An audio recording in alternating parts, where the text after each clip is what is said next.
O meu convidado de hoje é o jovem vereador Leonardo Giordano, vereador de mandato e presidente da Comissão de Cultura, Comunicação e Patrimônio Histórico da Câmara de Vereadores de Niterói. O programa CDL Entrevista vai para um rápido intervalo e volta já.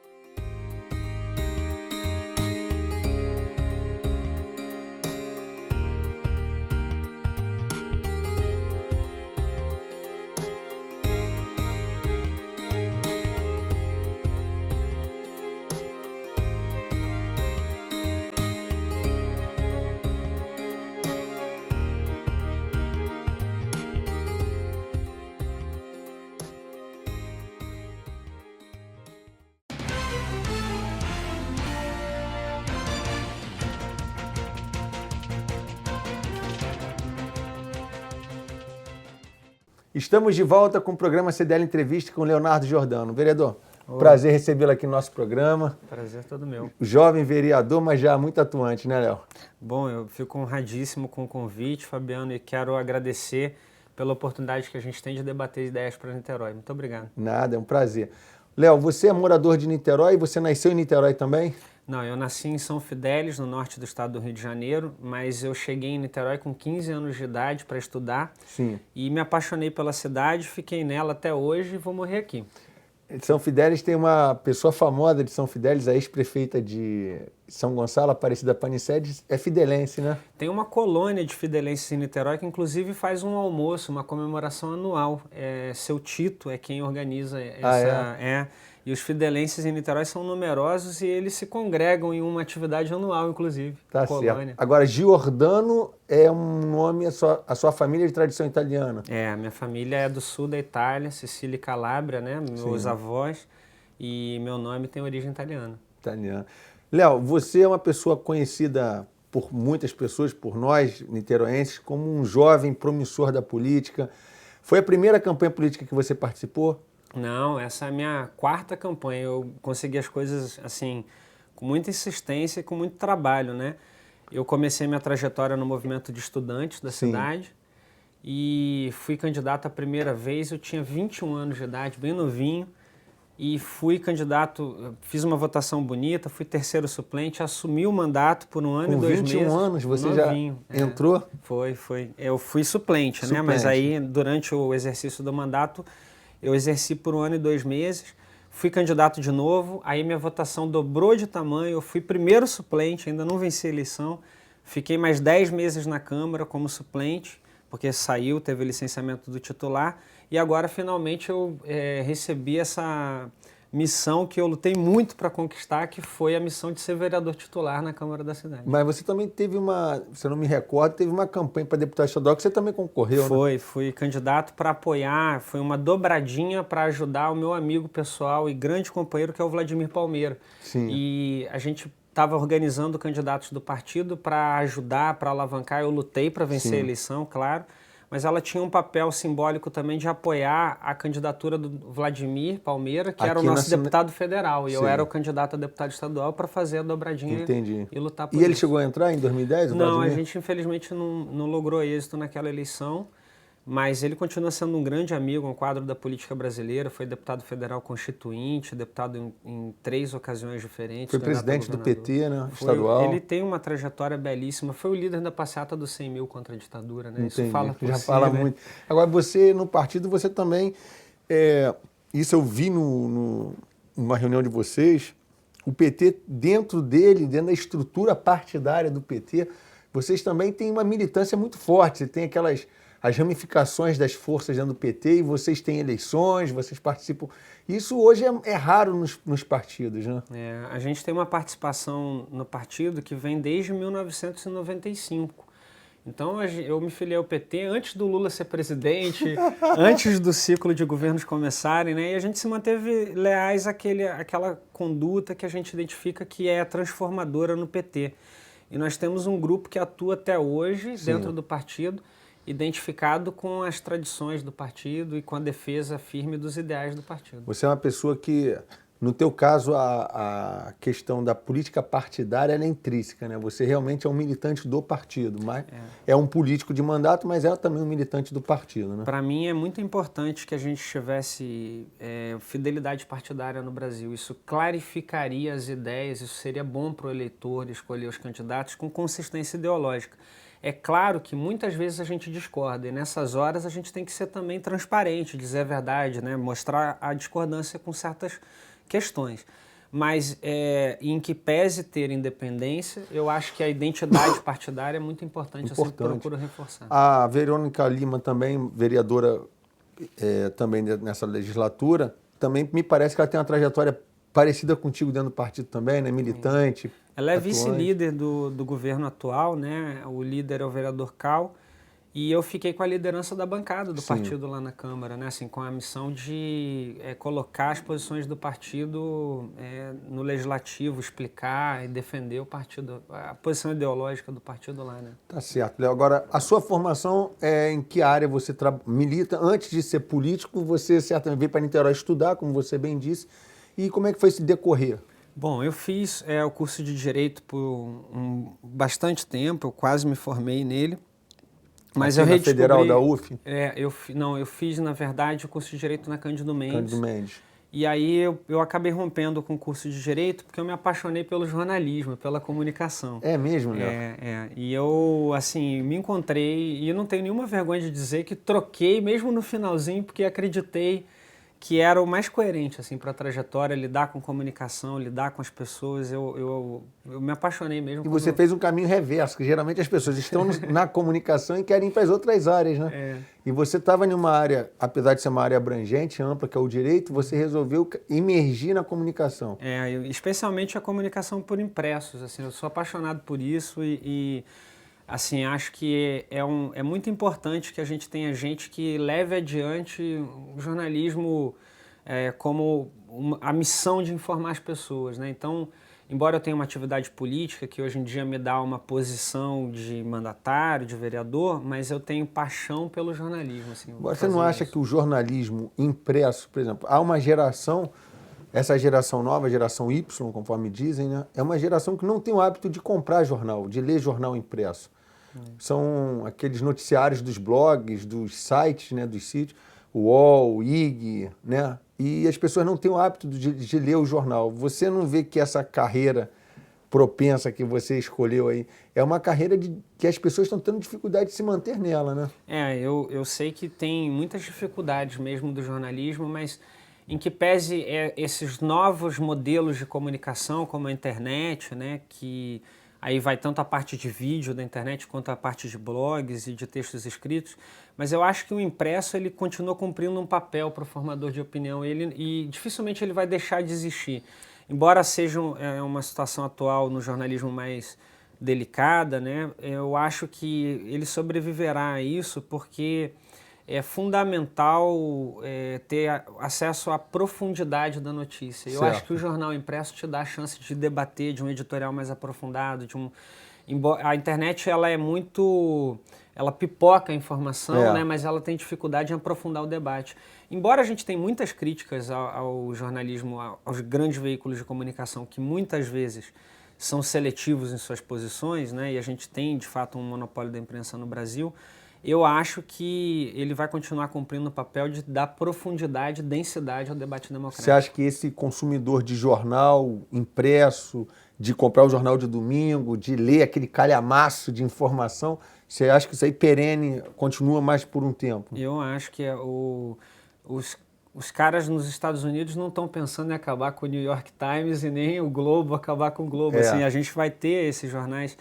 Embora muitas redações entraram em xeque, né, por uma série de situações concretas, mas eu acho que sempre vai ter espaço do impresso. É igual o livreiro, né? A gente comentava aqui fora do ar sobre a profissão de livreiro. Eu tenho um grande amigo também italiano, né, o Adroaldo Peixoto Garani, que a profissão dele, ele se auto-intitula, eu sou livreiro. Né? E quando surgiu a internet, muitas pessoas achavam que o cenário do livro impresso ele ia ser declinar até acabar. E o que a gente vê é o inverso, é um mercado pujante, né? Bienais aí lançando livros cada vez maiores.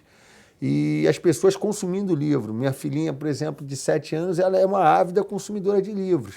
Né? Então já está se criando uma geração de consumidores de livro. Eu acho que o jornal vai pelo mesmo caminho, mas você, na questão de livro, já pensou também em escrever algum livro, já que você é da comunicação? Eu ia ter muito prazer em fazer isso. Não tenho nenhum projeto específico, mas assim, tenho vivido muita coisa, tenho aprendido muita coisa e em algum momento a gente pode chegar lá, Pensar, né? Agora, você está com uma responsabilidade grande nesse mandato como presidente da Comissão de Cultura, Comunicação e Patrimônio Histórico. Comunicação, né, e Patrimônio Histórico. Falando um pouquinho da cultura. Niterói é uma cidade que já foi capital, uma cidade que tem um acervo cultural absurdo, depreciado, né, mal cuidado ao longo de várias gerações. Como fazer para resgatar esse patrimônio que a cidade tem? Né? Aí você pode citar alguns locais focais e fazer com que a cultura possa emanar da cidade como era a nossa vocação, né? Eu acho que a gente tem esse desafio em Niterói, né? A gestão cultural em Niterói, eu acho que ela perdeu um pouco o fio da meada nos últimos anos e algumas medidas pontuais assim devem ser tomadas, mas especialmente eu acredito muito no Sistema Nacional de Cultura, que vai ser implementado em Niterói e que vai ser o Sistema Municipal de Cultura. Esse sistema garante uma coisa que a gente chama de CPF, é o Conselho, o Plano e o Fundo. Ele organiza a gestão cultural para além dos governos, vai passar a funcionar assim a cultura da cidade. Certo. O Conselho ele vai discutir com a sociedade civil e incorporar sugestões decidindo, ele vai passar a ser deliberativo. Certo. O Conselho vai, apoiado pela conferência e demais fóruns, ele vai estabelecer um plano que vai ser, como eu disse, dialogado com a sociedade civil organizada e vai ser implementado através desse fundo. Isso vai criar uma modelagem para a estrutura de cultura, como o Brasil vem fazendo no plano nacional. Então isso é uma medida que eu acho que vai ser muito importante. Além disso, a gente tem que ter ousadia na gestão cultural nessas pequenas ações pontuais. Eu estou propondo, por exemplo, que todos os centros culturais de Niterói sejam gratuitos aos residentes e pessoas nascidas na cidade. Certo. Isso vai fazer com que a gente tenha não só, a gente trabalhe as bilheterias para o turista, para o visitante, mas que a gente crie uma circulação maior nos espaços culturais. Essa indicação legislativa que a gente fez ao governo, o governo teve a sensibilidade de já acatá-la para o Solar do Jambeiro. Certo. E já está estudando, teve reduções de valor e está estudando implementar, inclusive, em toda a rede de equipamentos culturais. Essa é uma medida que eu destacaria. Outra, por exemplo, é o Arte na Rua, que tem sido feito também, que é bem interessante. A população tem gostado bastante desse, né? E que trabalha com a ideia de editais. Não é mais aquela coisa de fulano que indica quem é que vai ser, mas você tem editais e apresentações de rua que são mapeadas, mensuráveis, que dá para prestar contas delas com clareza. E acho que esse também é um outro caminho muito importante. E descentralizado, né? Que você tem a cidade inteira participando. Sobretudo uma ideia que Niterói precisa trabalhar, que é uma ideia muito moderna e muito importante, que não é a Secretaria de Cultura ou a Fundação de Arte que leva a cultura para o bairro. Esse conceito está ultrapassado, essa ideia de que o governo levou a cultura para o Barreto, ou levou a cultura para o Fonseca, ou levou a cultura para Icaraí. Que a cultura já está lá, os agentes culturais estão lá. O que precisa é fomento, o que precisa é essas pessoas serem descobertas, é você empoderar o cara que toca lá para ele poder tocar para todo mundo, é você abrir espaços culturais para trabalhar como fomentador e não mais como promotor de cultura, que acho que inclusive essa não é nem a missão específica do governo. Léo, eu vou pedir para você para a gente dar uma paradinha aqui para o nosso intervalo. Na volta, a gente vai voltar falando dessa questão da cultura local do bairro ser feita pelo próprio agente do bairro. O programa CDL Entrevista vai para um rápido intervalo e volta já.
Estamos de volta com o programa CDL Entrevista com Leonardo Giordano. Falávamos da questão da cultura nos bairros. Em vez de você exportar, levar uma cultura de fora para aquele bairro, é fazer com que as pessoas do bairro promovam a cultura, né? Seja uma coisa mais participativa. Isso aí para todos os pontos da cidade, Léo? Eu acho que inclusive existem distorções históricas muito graves que aconteceram em Niterói. Se a gente olhar a nossa rede de equipamentos culturais, a gente vai perceber que ela está toda concentrada no eixo centro-sul. E uma das coisas também que eu fiz indicação na Câmara é para que a gente começasse a estudar nos orçamentos da cidade. Eu sei que no primeiro ano de governo isso é difícil porque a restrição e as dívidas herdadas são enormes. Mas que a gente pudesse estudar, por exemplo, a instalação do primeiro equipamento público permanente de cultura em toda a Zona Norte. Repara que eu não estou falando do Barreto ou do Fonseca ou do Caramujo. Eu estou falando que na Zona Norte de Niterói não há nenhum equipamento permanente de cultura, nenhum próprio municipal de cultura. Em toda a região oceânica isso se repete. Em todos os bairros, todas as comunidades não há oferta de nenhum equipamento. Então isso precisa mudar. A cidade precisa ser pensada enquanto cidade, com esse fomento, com a capacidade de ter um palco lá, das pessoas poderem se organizar e poderem colocar a cultura para acontecer nas diversas regiões. A gente gosta... né, Léo? E a cultura, um palco em um local desse vai atrair o quê? Um desenvolvimento do comércio naquela região, a empregabilidade, uma melhoria no entorno, né? Isso é desenvolvimento econômico também. A gente tem que ter a visão de que as pessoas precisam ter essa oportunidade e esse investimento público. A gente não tem que concentrar os investimentos culturais todos na mesma região. Isso é uma identificação importante e uma correção histórica que a cidade precisa fazer. E, além disso, a gente começar a lutar para que hajam orçamentos maiores para o setor cultural, para que a gente tenha transparência nesse financiamento, para que tenha editais, para que tenha regras claras, para acabar com aquela coisa de fazer cultura, gestão cultural, de forma amadora ou privilegiando o grupo A ou o grupo B, que haja, de fato, uma política cultural estruturada, discutida com a sociedade, que ela possa ser implementada aos olhos de todo mundo, para a cidade como um todo. Eu acho que esse olhar é importante. Eu participei no lançamento desse conselho, que você até fez menção no primeiro bloco, e eu falei na ocasião que a Lei Rouanet, né, a Lei de Incentivo à Cultura, ela é uma lei muito excludente, porque ela só beneficia os empresários de grande porte, que na sua grande maioria são lucro real, né, mas só que eles, no universo de empresas, eles são uma parcela muito pequena do todo. Porque 98% das empresas no Brasil são micro e pequenas empresas. Então, o que eu falava era o seguinte: nós, empresários locais, se eu quiser participar com a minha empresa, nenhum incentivo à cultura e ser beneficiado por isso, eu não tenho nenhum atrativo. Não existe nenhum incentivo municipal, já que na esfera municipal o tributo é o ISS, Imposto sobre Serviço, não existe uma legislação que venha privilegiar, né, um empresário que queira investir na cultura do município ou que queira investir no esporte do meu município.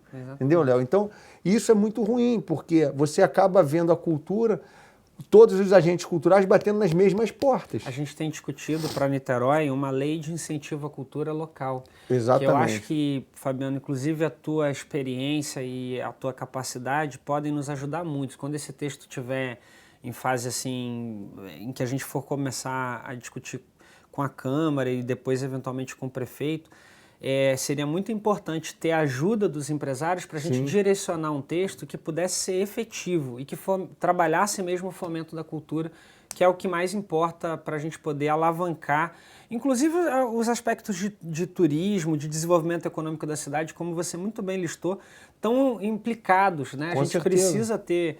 O investimento cultural vai ter Copa do Mundo e Olimpíada, e Niterói precisa ter uma rede cultural para trazer essas pessoas, para atrair, inclusive, o deslocamento de investimentos para a cidade. Eu digo mais, Léo, o Niterói ela tem uma relevância tão grande nesse aspecto que quando a gente fala de Copa do Mundo e Olimpíada, são eventos pontuais que vão ocorrer, mas nós temos um evento que está ocorrendo, que é o Comperge, que está atraindo uma quantidade de pessoas enorme para esses municípios do entorno, chamado de Conleste, onde esses municípios do entorno não têm também nada a oferecer em termos cultural. Então, as pessoas com maior poder aquisitivo, elas virão para onde? Para Niterói, para consumir nossos teatros, nossos cinemas, nossas casas de shows, né? Então, a gente tem que estar preparado para isso, sem contar a população de Niterói. Eu morei muito tempo na região oceânica, como você bem disse, E tinha lá no shopping, né, uma sala de cinema, ainda que pequena, mas tinha.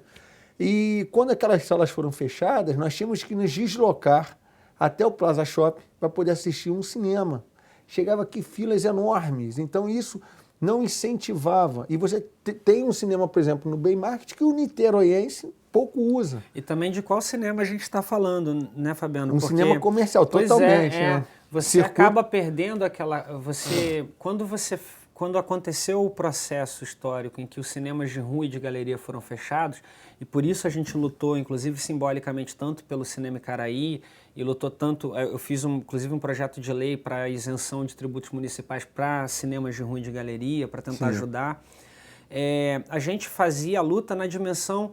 percebendo o seguinte, uma dona de casa que vai no cinema de bairro, uma dona de casa do Barreto, uma dona de casa do Fonseca, uma dona de casa de qualquer bairro, ela não vai se deslocar para o Cinemark para pagar 20 e tantos reais, ela vai simplesmente perder o acesso à sétima arte. Quando fechou aquele cinema no bairro dela, ela não vai mais a nenhum, acabou. Então, trabalhar o fomento de todas as artes e também incluir nisso a questão do cinema é fundamental, até para que as pessoas possam acessar esses conteúdos. Né? E você está também... falando de direito cultural, lógico. Cultura, né? Você me apresentou a companhia de balé de Niterói. Niterói tem uma companhia de balé chamada, inclusive, para participar de um evento em Nova York, mas por falta de incentivo, de patrocínio, me parece que eles vão ter dificuldade de ir. E é uma arte maravilhosa. Eu, graças a Deus, posso pagar para minha filha fazer parte de uma academia de balé, mas é uma arte que deveria ser também difundida para todas as crianças. Né? Niterói tem a maior rede de academias privadas de balé do Brasil, o que já é uma coisa assim impressionante. As pessoas não sabem, mas o número de academias privadas de balé de Niterói supera de todas as outras cidades. E é uma das poucas cidades do país que tem uma companhia pública de balé, que já dançou em 55 cidades do país, em 5 ou 6 países do mundo, e agora está indo para Nova York. A boa notícia até, Fabiano foi um parceiro, até legal fazer esse elogio público, foi um parceiro da companhia em ajudar a dar encaminhamento, dar força, né, para esse trabalho. Eles estão indo para Nova York e vão ser a primeira companhia brasileira a dançar na cidade de Nova York, vão levar o nome de Niterói. Fantástico. Antigamente, eles iam, na gestão anterior, eles iam ser fechados, assim, agora os caras estão indo para Nova York, estão indo... E conseguiram um patrocínio muito interessante, muito importante com a SEG no valor de R$600 mil. As companhias de estado de gás, né? Companhia estadual de gás. Pô, muito obrigado aí a SEG, muito legal, né? Ao presidente que apoiou. E eles merecem, né, Léo? Pô, claro, os caras têm um trabalho assim muito antigo e muito bonito. E a gente está fazendo assim força para resgatar ponto a ponto, né? Então aí tem o balé, tem o cinema, tem as companhias de teatro de Niterói. A gente já teve muitos encontros de Niterói com outros países. Grupos de rua, de danças de rua em Niterói famosos também. A gente precisa conseguir, né, trazer esse pessoal todo. A gente teve em Niterói muitos encontros, a gente tem falado isso um pouco no debate da cultura junto com outras pessoas. Niterói teve encontro com o Japão, né, encontro com... Latino-americano. Um monte de países. E agora eu acho que é um momento legal em que Niterói tem a oportunidade de se encontrar com Niterói. Vamos achar o artista daqui, vamos achar os grupos daqui, vamos criar as condições para que eles realizem o seu trabalho. E aqui é um celeiro, né, Léo? Léo, uma outra questão importante é o patrimônio histórico da cidade, também muito degradado, pouco conhecido e na mão de poucas pessoas. Como reverter isso?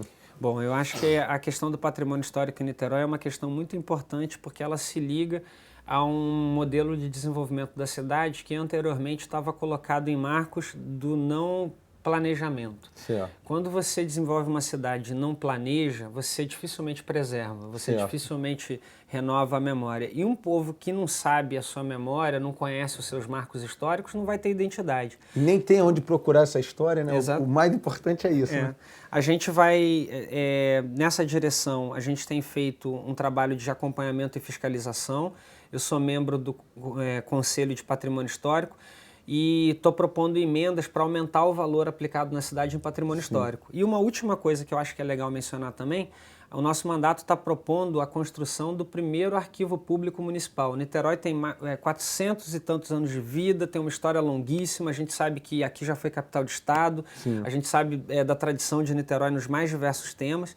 E Niterói não tem um arquivo público municipal. Os acervos de Niterói, os documentos de Niterói, fotográficos, acervo documental, acervo de projetos antigos, leis da cidade, tem um monte de coisas espalhadas nas casas das pessoas e não tem cabimento uma cidade que tem a antiguidade da nossa, a importância da nossa, o orçamento da nossa, não ter arquivo público municipal. Então isso é preservação da memória também. Inclusive, nesse aspecto, você me falava a respeito da lei de 1964, lei essa que estava sumida, mas você conseguiu achar, aonde que a cidade de Niterói doou, conta essa história pra gente, a doação da cidade para a UF do Antônio Pedro. Todo mundo conhece em Niterói aquela famosa história do incêndio do circo. Sim. Quando aquilo aconteceu, foi uma tragédia lamentável, a UF foi muito importante para dar suporte à municipalidade. E o Antônio Pedro foi esse local onde a UF encontrou atendimento e ajudou a cidade.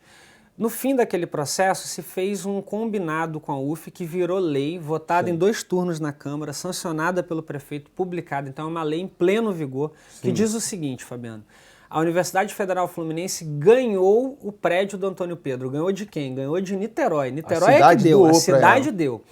E deu para quê? Deu para que a UF ficasse, e esse é o texto da lei, obrigada a oferecer os serviços de atendimento em caráter de emergência, inclusive obstetrícia, gratuitamente. Isso está escrito na lei. Se a gente perguntar ao reitor da UF por que ele tem direito de administrar o Antônio Pedro, ele vai mostrar para a gente essa lei. Então, com base nessa pesquisa histórica, que é uma lei de 64, antes do golpe, foi no inicinho do ano de 64, a gente está fazendo uma audiência pública, vai puxar uma audiência pública, está fazendo visitas e pressão para que haja a reabertura do Antônio Pedro, porque é a razão dele existir. O Antônio Pedro foi entregue para que tenha emergência pública gratuita para todo mundo. É um símbolo da cidade, né? É isso mesmo. Léo, nosso tempo já está acabando, infelizmente. Quando o papo é bom, o tempo é curto, né? Mas quero te deixar o convite para uma próxima visita sua e agradecer muito a tua vinda aqui e dizer o seguinte: eu admiro a sua postura, acho você uma pessoa determinada, você também tem uma questão com as minorias, né, religiosas, você é combativo, sei do seu trabalho, está aí batalhando aí também para essa questão dos templos religiosos, os terreiros também ser legitimados aí, né, na mesma legislação, e quero te dar a oportunidade para você voltar aqui para a gente falar mais sobre a questão da comunicação e dessas suas outras causas. Eu quero agradecer muito a oportunidade e também te elogiar e parabenizar pelo brilhante trabalho que tem realizado em Niterói. Tá certo. Léo, muito prazer, foi um prazer tê-lo você aqui conosco. O programa CDL Entrevista vai ficando por aqui. Até a próxima semana com mais um convidado especial. Até lá.